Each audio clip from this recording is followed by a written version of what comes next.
start with a basic question to just get the conversation going, and then we're going to open the floor to people to ask questions to our wonderful panelists. I'll start off with the first question, which is, what are some of the hardships that you faced during this very hard year we just had, and what did you learn from them? So let's get started with Dr. Bailey. Okay, thank you. Well, hi, everyone. Thank you so much for letting me join your gathering tonight. It's, I know we'd rather all be in person. And I think that that's been the hardest part of my job this year, is because typically the AMA president is on the road the whole year and traveling to meetings, meeting new friends, giving speeches, and just getting to do some wonderful, wonderful things. And I haven't gotten to do any of that. I know Dr. Litvak understands, being MSSNY president during this year as well. So that's been tough for me, being a true extrovert. I absorb energy from being around other people, and that's been really, really hard to do. But you know, you make the best of it. You learn new ways to do things, and I'm very proud of what we've been able to accomplish in this past year, but it hadn't been easy. Thank you, Dr. Bailey. Dr. Litvak, you're on mute. Thank you so much for having me as well. And I'm just so honored to be on this terrific panel. And I would certainly echo the things that that Sue said. You know, that has been very difficult. I'll go in another direction. I had some health challenges this year with being diagnosed with breast cancer as the pandemic was unfolding. And so that was a particular challenge, dealing with that. And so many others had similar things that they had to deal with. But what I learned from it was basically to control what you can and to manage what you can't. Thank you. Dr. Terry? Thank you so much. Well, again, I also am very grateful to be here. I appreciate the invitation. Great question. So how did we manage to get through here? I would say that one of the biggest hardships that I endured had to do with managing my household. So I'm an emergency physician on the front lines, and I have a spouse who's also frontline in law enforcement.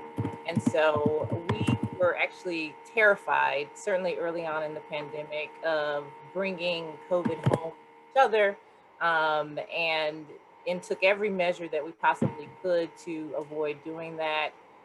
We actually quarantined away from each other for probably almost 3 months, wherein for that time frame we were no closer than about 6 feet, right, apart for that time frame. And you know, it was really tough because certainly during a pandemic, you need the support of your spouse. You need more than ever your support system.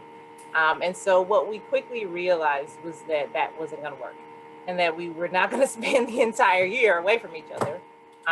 We actually, even our wedding anniversary, we weren't able to be closer than 6 feet together, which we, you know, eventually we just said, okay, this is kind of ridiculous. We're not doing this anymore. What it taught me is that you have to kind of figure out your own comfort level with levels of risk, essentially. And so what we had to do also is trust each other, to take every precaution possible while at work to make sure that we were remaining safe and as underexposed as possible, and to also just balance really that safety and that low risk that we still ended up having at home with maintaining our sanity and maintaining the support that we really needed to be able to get through it each day. Thank you. Dr. Fontana? Hi, yeah, I mean, thank you, by the way. Thank you so much for inviting me. I would certainly echo what everyone else has said. I think, you know, the hardest things from this year were many of the things that everybody was experiencing, in particular, the isolation and the inability to, you know, be in person with many, many people. But, you know, in a way, I guess I felt like one of the harder parts of the year for me, and maybe this was shared by some of the other people that were sort of working that ended up getting redeployed or that have been working in the quote unquote front lines, was sort of the like re-entry into, because because I was in the city, I ended up getting redeployed right away at the very beginning at the end of March when things really started to get hot here. And so it wasn't really until maybe 2 months in that I really had to start readjusting to this life that everybody else was living of like Zoom world, because, I was able to enjoy, I felt like, the luxury of the medical community around us, even though it was obviously horrible circumstances, we were still sort of buoying each other up to some extent. So I actually found it to be quite difficult to kind of come into this new normal after having been redeployed. And then, I think the other thing that I found and continue to find difficult is just sort of the magnitude of loss. I mean, there were people, of course, that I knew. I was fortunate in that I haven't lost anybody that was particularly extremely close to me, but I've certainly lost people that I knew. And, you sort of revert to you realize how well equipped you are during medical training to like compartmentalize all of those experiences. But revisiting that, it was almost like getting back on a bike in a way. And revisiting it at like a later stage in life, you realize that maybe not all those coping mechanisms were super healthy. And kind of like trying to navigate which of those skills works and which of those maybe needs to be changed. I found that to be also educational and challenging during this whole experience. Thank you. Dr. Rodriguez? I would also want to echo the thanks for the invitation. I am humbled by everyone's biography. And I feel like the challenges that I faced the most was, I can echo with a lot of what everyone else is saying. First was the fear for me to bring the disease to my family. That I had to deal with, and I tried my very best. I just protected myself in the best way that I could. The other challenges were health issues for my family. Now, my mother, my sister, and the third, I would say, it was my own private practice. The complexity of working every day and keeping it open and not knowing if I was going to be able to stay open. What I learned the most through the pandemic was that we can live with a lot less than what we have. That things happen for a reason, and that God is always with me. Thank you. Thank you. And last but not least, Dr. Vera.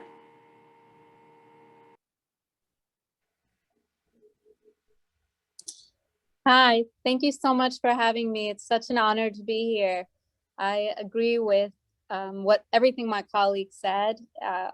I can relate to every single one, so I won't echo that. For me personally, so my mom is actually a scientist, and ironically, she's a microbiologist, and she is very safe and clean and pays attention to every single precaution to the nth degree.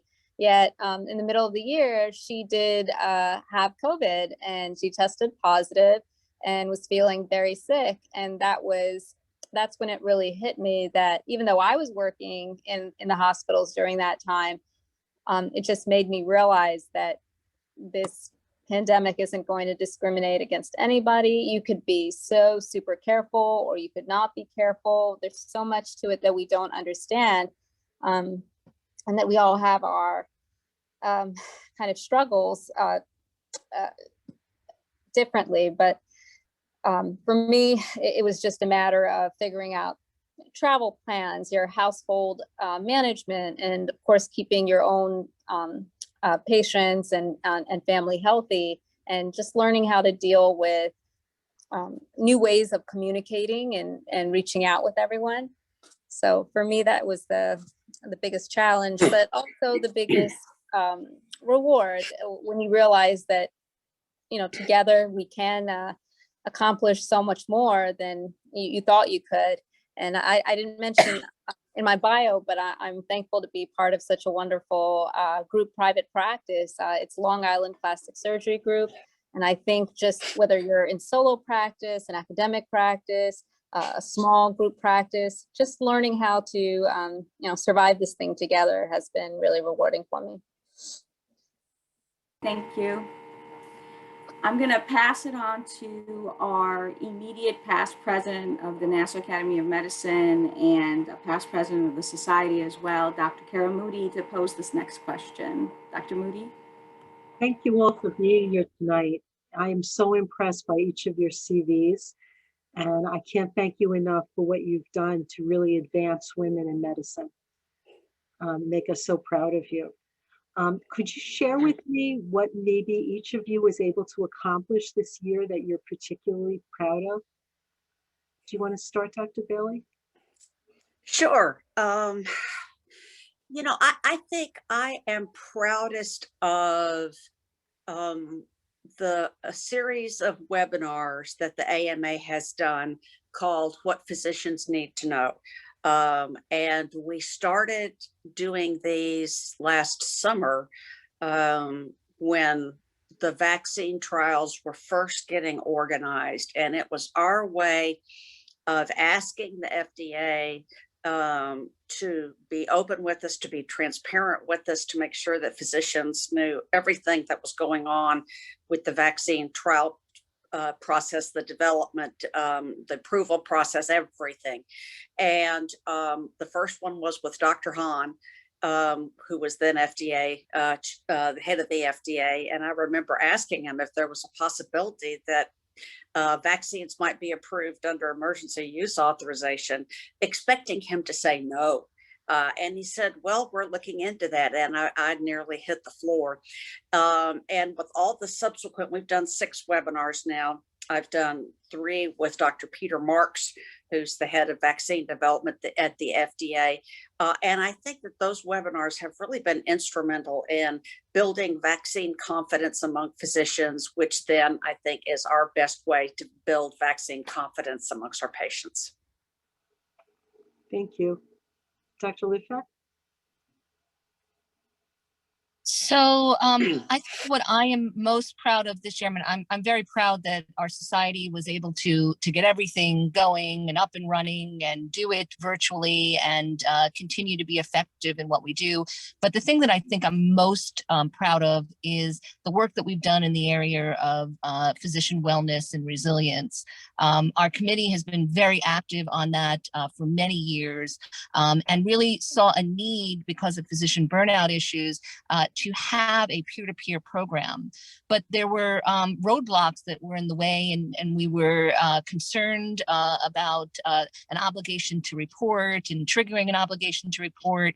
And so I think I'm most proud that in the middle of this pandemic, when we needed it the most, we could really get that program up off the ground, up and running, and just go full steam ahead through all of the roadblocks and just not let us stop them.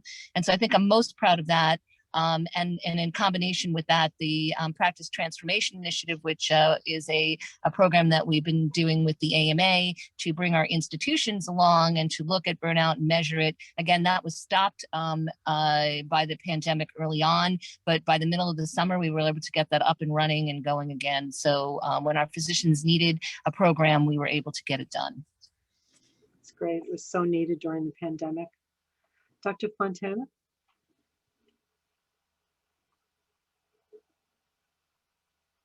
Sorry about the dog. You know, I'll be honest. I think that what I'm just most proud of is more collectively that I was just able to be sort of a part of this incredible thing that the medical community was able to do. You know, I was so impressed by the way physicians and all healthcare workers really were able to come together for this sort of common concern and put aside a lot of other things. And also the way, people were willing to take risks that were often extremely terrifying, putting often their families at risk, or making enormous sacrifices. And I just thought that was such an extraordinary testament to like this career path that I've chosen. And I'm just really proud of being a part of it. So that's it. Thank you. Dr. Terry? Yes. So again, really excellent question. There are a lot of things that I am also collectively really proud of. The American College of Emergency Physicians, for which I sit on the board, did a tremendous amount of work all year round, relative to one, educating us internally as emergency physicians, but also the community.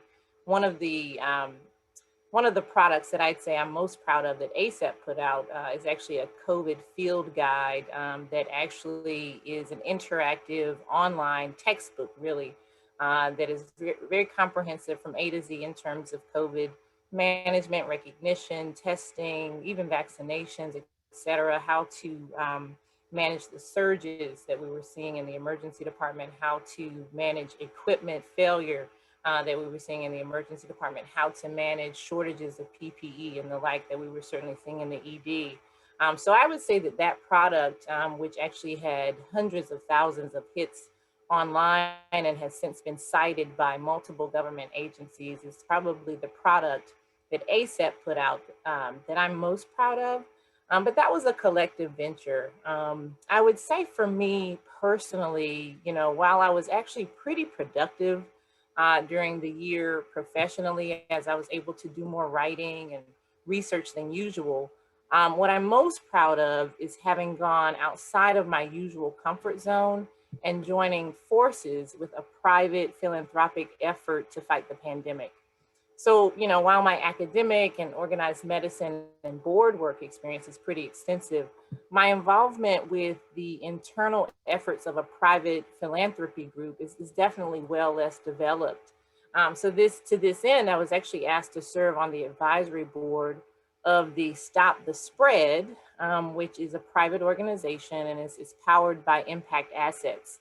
And what this organization does is it tries to harness the collective power of investment and organizational capacity, and to really couple that with the agile partnership model between Stop the Spread and Impact Access to really impact the pandemic and in a really special way.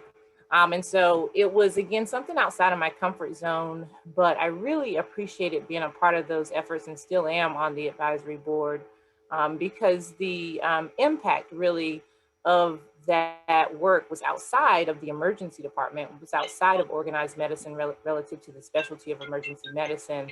And instead it focused on, 4 key areas. They were research, partnerships, investments, and then hyper local support. And so this organization actually supports neighborhoods that are hardest hit by COVID-19, providing on the ground resources that are organizational as well as hands-on access to the services that neighborhoods and individuals and communities need, and specifically these communities that historically have been underserved. So I'm really proud of having engaged with an area that I had not been previously as engaged with, because by joining forces with this organization, I grew individually and professionally while contributing to far-reaching efforts to manage the pandemic and associated inequities on a national scale outside of the emergency department. Great. Dr. Rodriguez? Thank you. I feel that I feel most proud of as president of the LIJ medical staff. I was able to help a lot of my colleagues, not only with different problems that they had. I know that the voluntary attendings or private attendings had a very hard time getting PPE. So we were able to give N95s to the voluntary attendings. and did a virtual conference on resilience and strength. The other thing that I'm proud of is that I was able to create a series of conferences on racism and how it impacts healthcare and its disparity. We did one in September, and we also then had Cameron Jones, which is a known nationwide advocate for racism and its effect on medicine. And we were able to have her in December, and we will be having another one on April 6th that's going to discuss the historical origins of healthcare disparities. And I am most proud of my work with pregnant patients, delivering them and taking care of very sick patients, and all that it meant to work together. And proud of that LIJ family in the delivery room, especially, that everybody collaborated so well. Thank you. Thank you. Dr. Vera?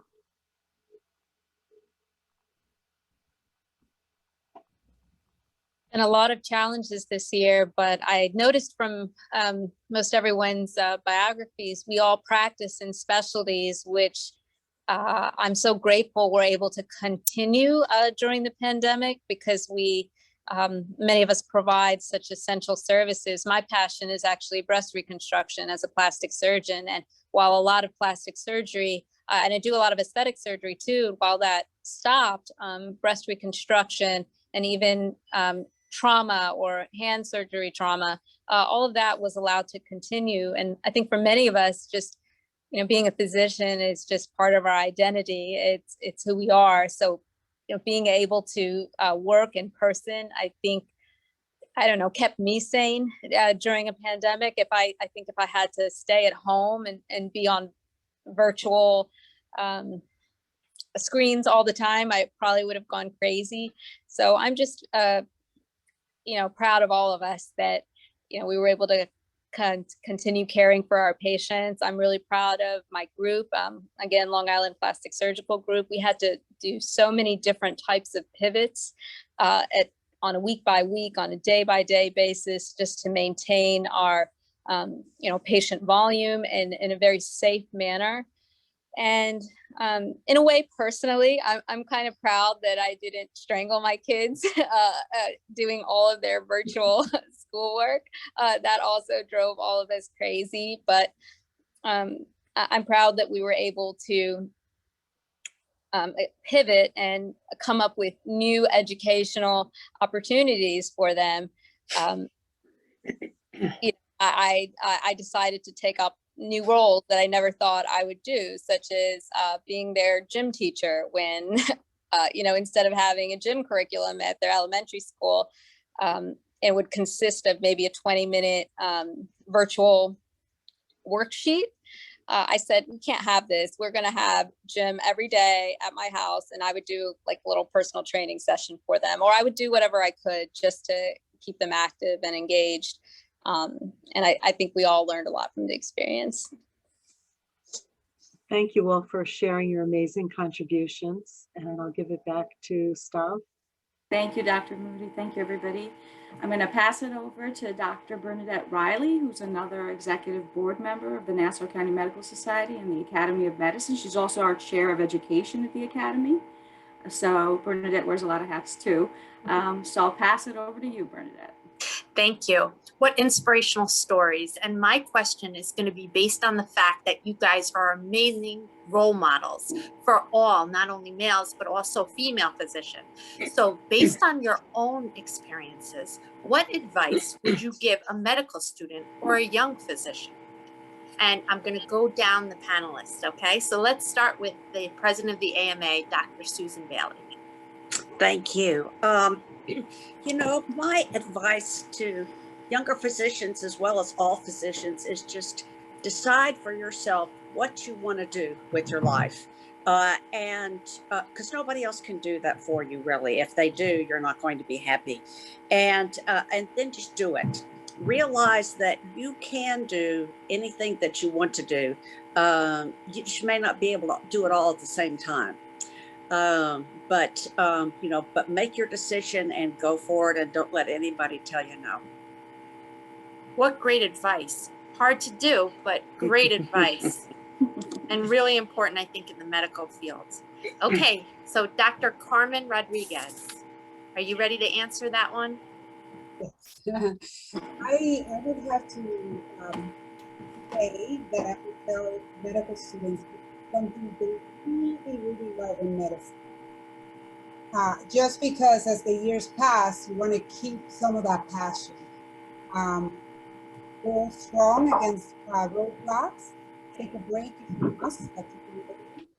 And I would also say that despite medicine, not only craft your skill to practice the medicine that you picked, but also learn about how does medicine work, the business of medicine, the rules and regulations. Because I think in medical school we don't learn that part, and I think medicine has lost a lot. The possibility of doctors controlling where medicine goes and how it's practiced, and I think the new generation needs to know that they need to be aware of that so that they have more say and more control over their own practice. And I think the medical students in the audience really appreciate hearing about the business of medicine. So thank you for that. Dr. Bonnie Litbeck, the president of MISNY, you're up. Great, thank you. So what I would say is to remember that you are a leader. Physicians are leaders, and that is important to keep in mind and to sort of live by. And so I would say strive to be the physician manager as opposed to the worker bee. And I think that that will keep you healthier, happier, and more engaged. And on the same lines as that, I would also give you the advice to say yes. When someone asks you if you can do this or do that, or they want to appoint you to board or whatnot, say yes. We've all have children, we have things that we have going on at home, we have parents we take care of, but there is time to fit it in. You will get it done, and you will be happy that you said yes, you can do it. If someone says that you can do it, they believe in you and believe in yourself. And Dr. Lidbeck, you've said yes to a lot of things, and I know you've started a lot of things, so you both speak the truth. Dr. Terry, can you take this one? Yes, absolutely. Great answers, certainly by my fellow panelists. And we do tend to say yes to a lot of things, that's for sure. So I would tell a medical student or a young physician to be mindful of the fact that because of the pandemic, they really will be the first class of a new generation of healthcare providers equipped better than we were, really, with tools needed to more adequately provide healthcare and to create a healthcare system that really works. You know, COVID-19 magnified not only stark inequities in terms of healthcare access as well as outcomes that some communities face, but it also magnified inadequacies in terms of our healthcare infrastructure, our preparedness, our workforce supply, and even our training of healthcare professionals. You know, I'm actually an associate professor at GW here in DC, and I teach in the School of Medicine. And I can tell you that the curriculum that we're utilizing to teach medical students is different from the curriculum that we had, that it's more focused not just on like academic and clinical competencies, but also personal competencies such as wellness and resilience and mindfulness.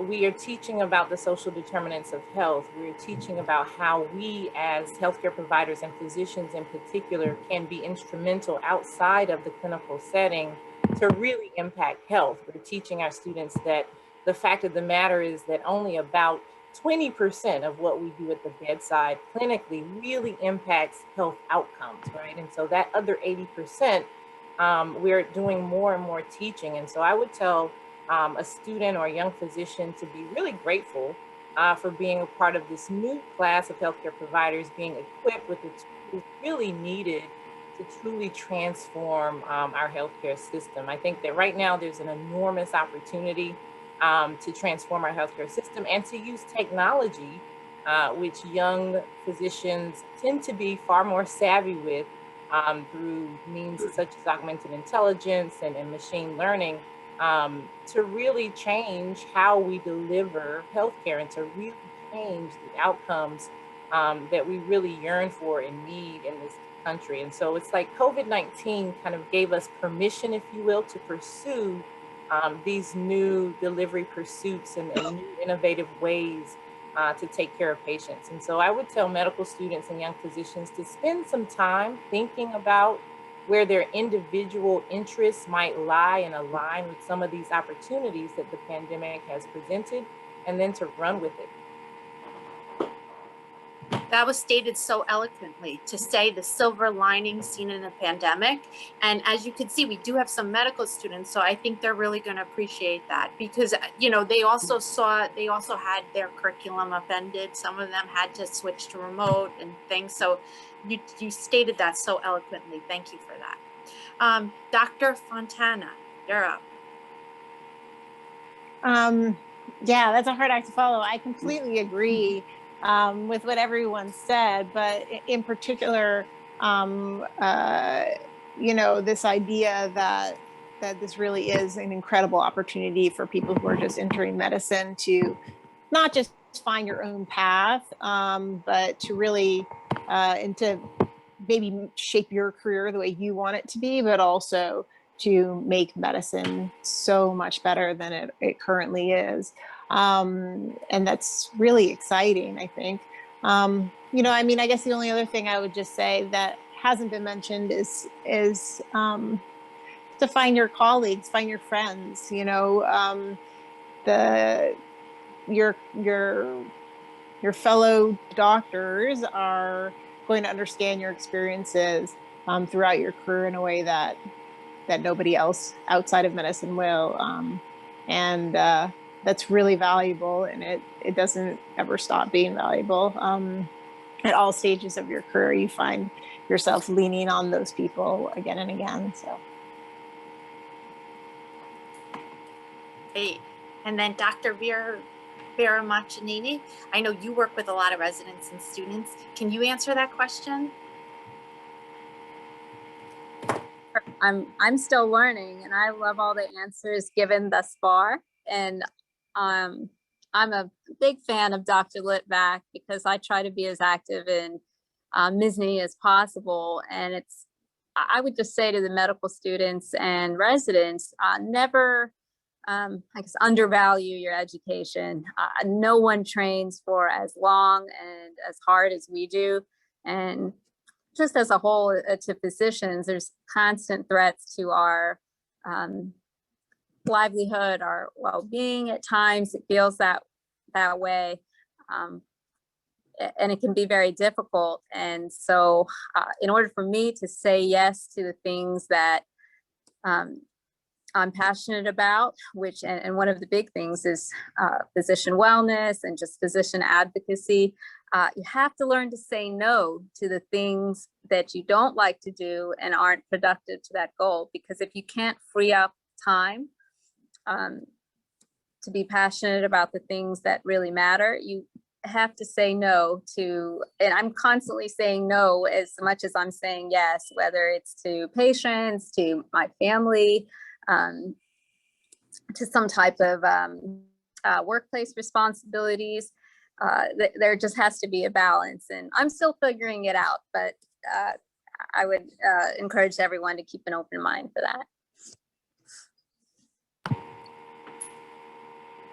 Thank you so much for your genuine honesty as well. Thank you, Dr. Riley. Before I go to the next question, whoever of the participants have questions, please get ready to start chatting, Q&A boxing, or raising your hands, because we're going to open it up. I want to give the floor to another leader in Nassau County, Dr. Ellen Brownstein. She's a past president. She's a solo practitioner. She's sat on the Independent Practice Committee, on the MSNY board, and she's the present chair of the Nassau County Department of Health. She's done a lot, and she has a lot of experience and a lot of stories. The time that I've been at the society, she's taught me a lot. So Dr. Brownstein, you have the floor. to ask your question. You're muted. Am I muted now? No. Oh, okay. Great. Well, you know, it's interesting. One of my biggest challenges that COVID has taught me is how to use Zoom. I could use it on the phone. I could use it in computer in the office. I've gotten pretty decent with that. What I found wonderful listening to everybody is that I think there's more commonality with all of us in the world of medicine today. A lot of the reason why I went into medicine was to help people, help the community, help everyone. And colleagues and friendship are very important because it's hard for a lot of women who aren't in medicine to understand what we do and the commitment.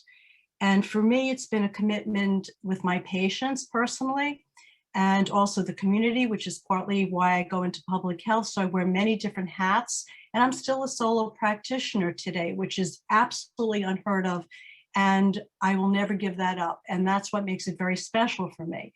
And living through COVID was very important because I actually had COVID very early on, because one of the communities I work in is an Orthodox community. And flat out a year ago at this time, boom, there it was. But I was very fortunate. I lost smell for only a few days. I had a low-grade fever and I was good to go after.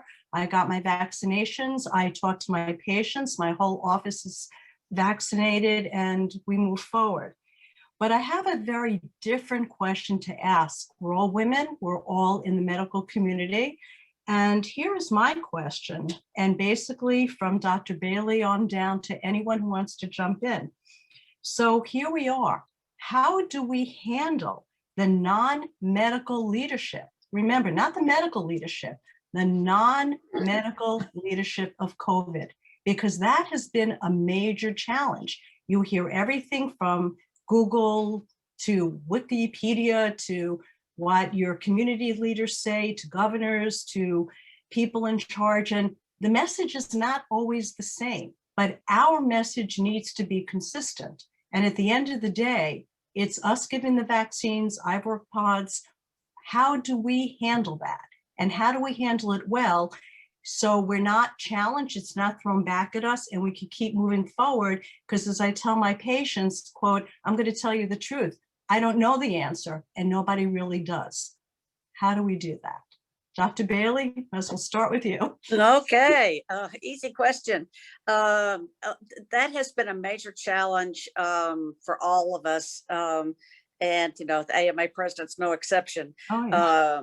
And, you know, I think that just by sticking to the science, advising our patients, our friends, our families, our neighbors, our churches, our community leaders. You know, I think one of the problems with the communication is that we've been so cut off from each other from the pandemic. You know, I haven't been going to church to see my friends. I haven't been, you know, doing alumni stuff.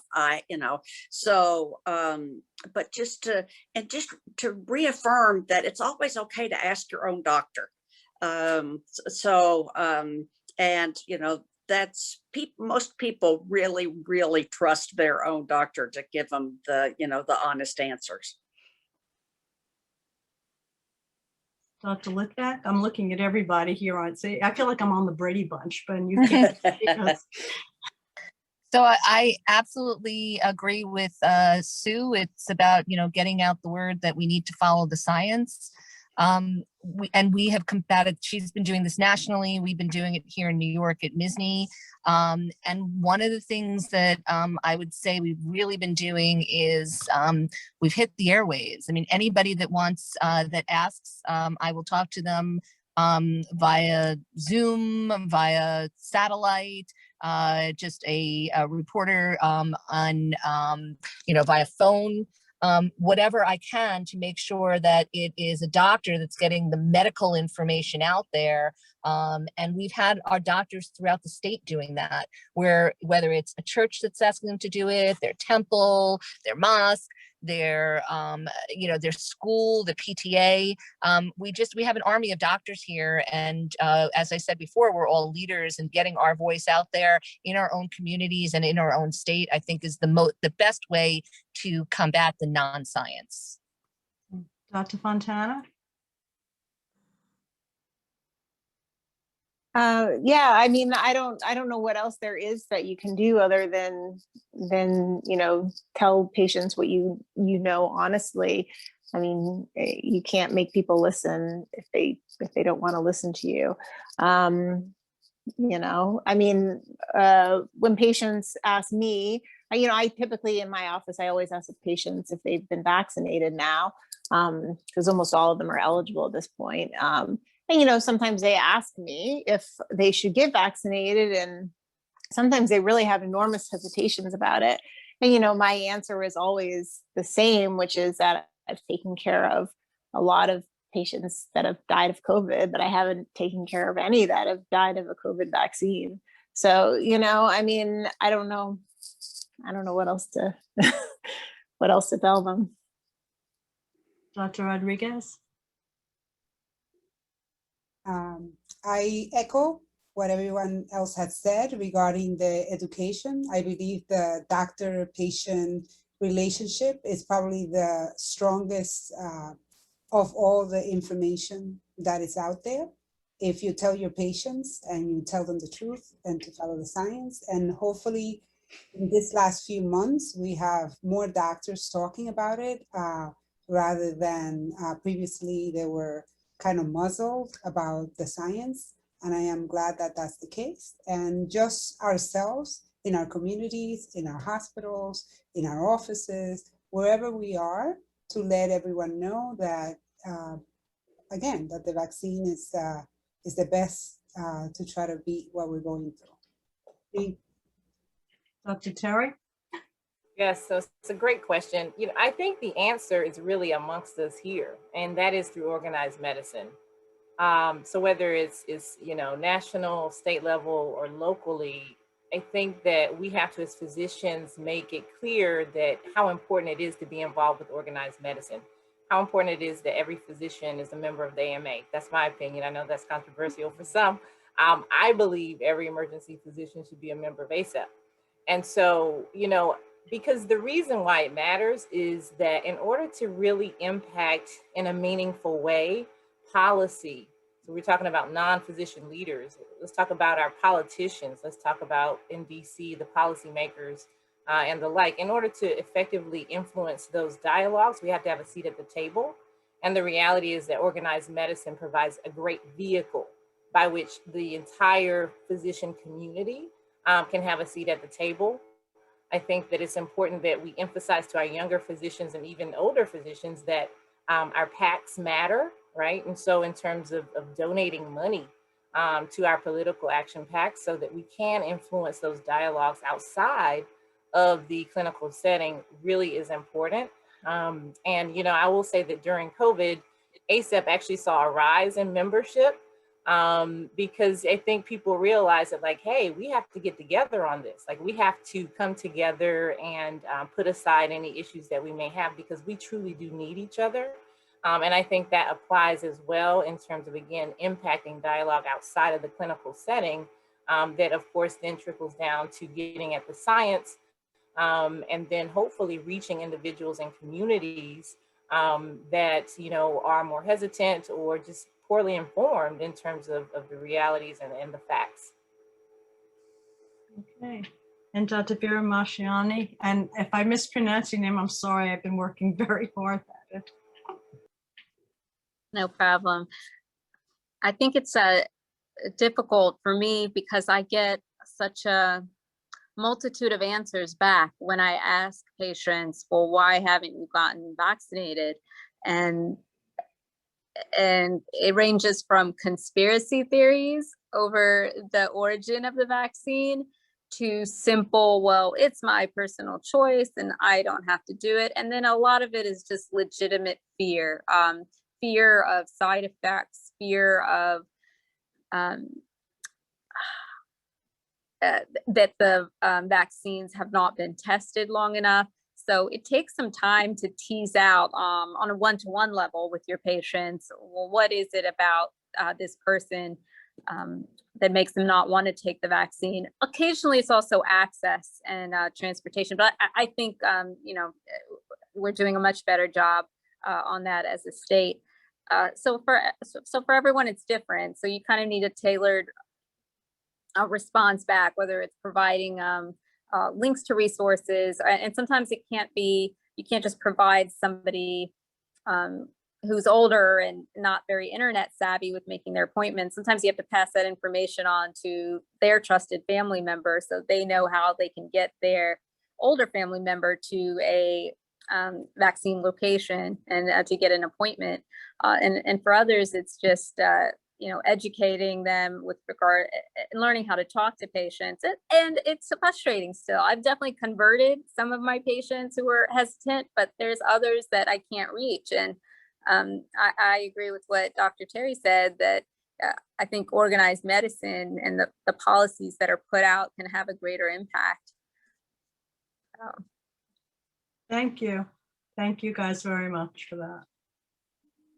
I know we're closing in on 7 o'clock. The answers are so great, and I wish we could go on forever, but no, not really. I'm joking.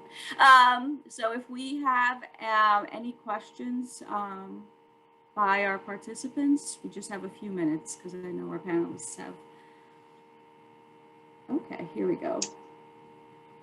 From Kathleen Hansen. What do you tell people who want the vaccine and are patiently waiting their turn for the vaccine, but see others jumping the line and getting their vaccines first? And every state is different too. It's an open question for whoever would like to take it. You know, I'm just going to jump in there only because what the heck. I mean, the reason why I said that is I've actually, as I said before, I've actually worked in points of distribution, and I've had people walk in where I'll give examples. They weren't yet open to people 70 years old.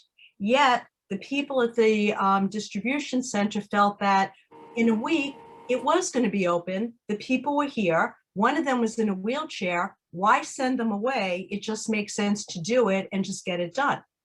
I've had other situations where one of my patients, the daughter who was in her 40s, and this is going back a few months ago, said she got the vaccine because the nurse who was giving it said, listen, you're taking care of your mom, you're here, I'm just giving it to you, and that's that.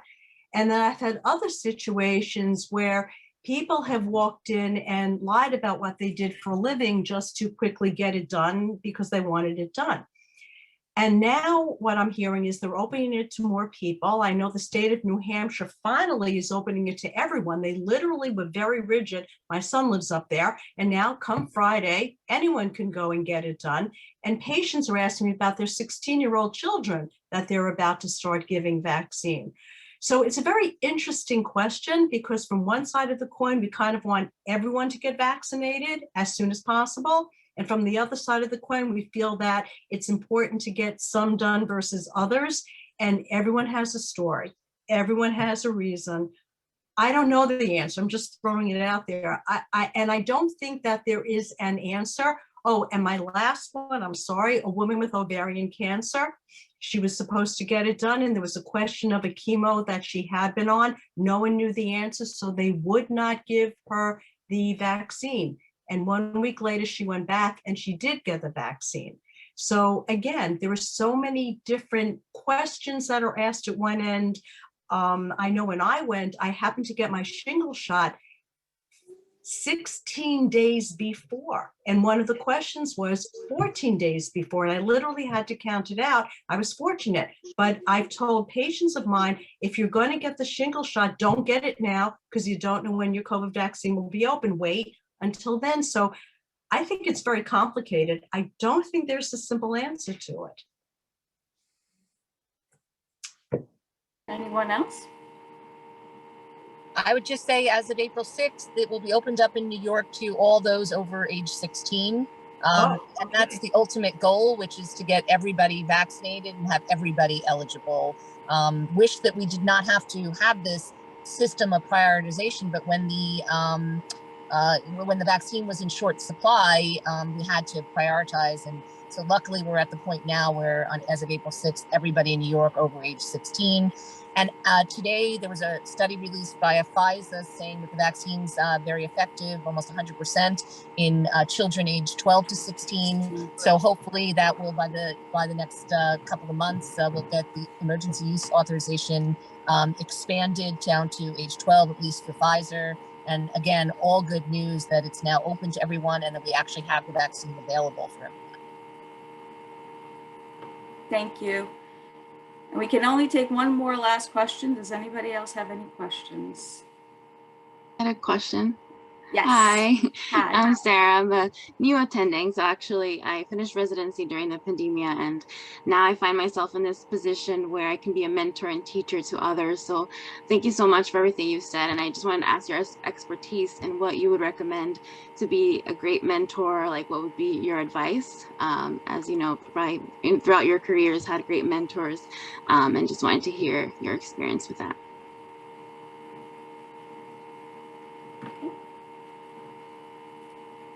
So I'll take a stab at this. So first I'll say, Sarah, welcome to the field. And because you want to be a great mentor, you will be a great mentor because you're asking the questions and you're seeking advice. I have no doubt that, you're going to do a great job at it. I think in terms of being a great mentor, your heart has to first be in it. It has to almost be a bit of a joy for you and a part of your purpose. And it sounds like this is something that you really want. And I think that will serve you well, again, in terms of being a great mentor.